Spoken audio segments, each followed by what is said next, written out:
Wacha nikwambie ndugu yangu. Niambie baba, kuna vitu ulikuwa unaniambia ati ulikuwa karibu. Unajua hizi kazi zetu sometimes zikuangi rahisi kusema ukweli. Kazi gani hizo? Jana nikiwa kwenye pilika zangu, unajua mimi ni driver wa cab, unajua kazi yangu wewe. Dema katuma request. Mimi huyo nika accept request, nikaenda kuchukua demo.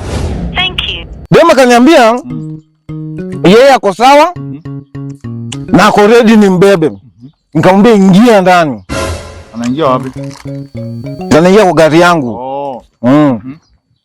Mimi nao nikamchukua, nikashika Jogoo Road, nikashika Mombasa Road, nikashika Kariakoo, nikashika Kariobangi. Ni wapi tunaenda bwana? Westland. Sasa Westland tunafanya nini Kariakoo? Tunaenda West moja. Story ni yako ama ni yangu? Ni yako, lakini usinichanganye. Si wacha nikupigie story za safi. Haya, mkapitia nini? Vile tulishika Kariakoo tukiingia Kariobangi. Kwani tunaenda wapi bwana? Kwani uji Nairobi West? Tumesema ni Westlands tunaenda. Basi ni West. I Lord.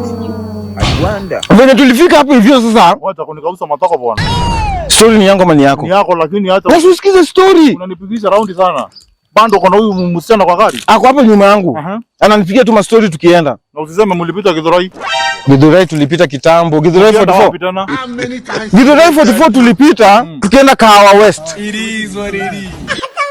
Niliacha ile njia kwenda Kahawa Sukari, nikachukua njia kwenda Kahawa West. Ni West gani? Ni Westlands gani mnaenda? Ni West tunaenda.